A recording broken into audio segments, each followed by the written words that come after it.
আগে মারে ভুলে যাবে, মাকে ভুলে গিয়ে স্ত্রীর পেছনে পেছনে দৌড়াবে। খবরদার, খবরদার।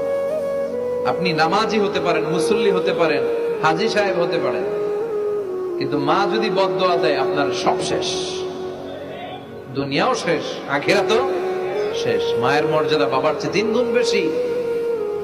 হামালাতহু উম্মুহু, কারণ বাবা পেটে ধরে নাই, পেটে ধরছে কে? ওয়াহানান আলা ওয়াহান, 8 মাস 10 মাস এই বোঝাটা বাবা বহন করে নাই, করলো কে? ফিসালুহু ফি আমাইন, 2 বছর বাবা দুধ খাওয়ায়নি, দুধ খাওয়ালো কে?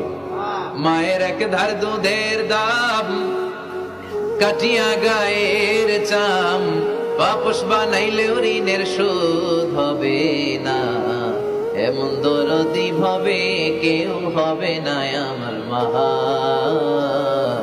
গো। ঠিক কিনা? লাউ কাতা'তা জিলদাক, আপনার গায়ের চামড়া কেটে যদি মায়ের পায়ের জুতা বানিয়ে দেন, কি বানিয়ে দেন? কি দিয়ে? গায়ের চামড়া দিয়ে। এই যে 2 বছর যে দুধ খাইলাম, এই দুধের 1 ঢোক দুধের শোধটাও আদায় হবে না। জন্য খবরদার, মাকে যেন আমরা ভুলে না যাই। মা দোয়া করতে দেরি, ওই দোয়া কবুল হতে।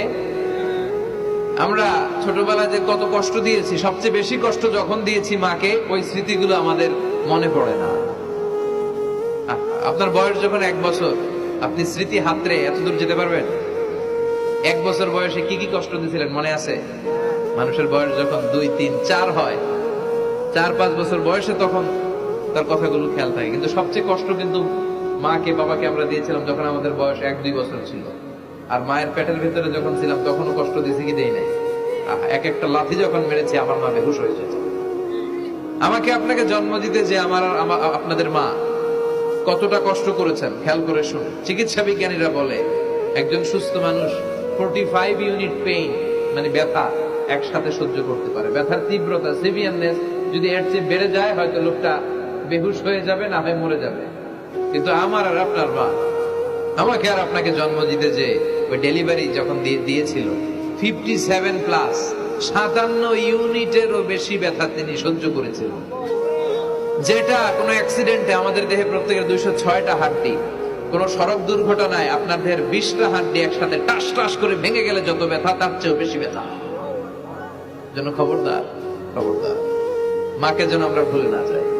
মায়ের দোয়া যেন নেই। কখনো যদি মায়ের সাথে বেয়াদবি করে থাকি, আমরা যেন মাফ চেয়ে নিই।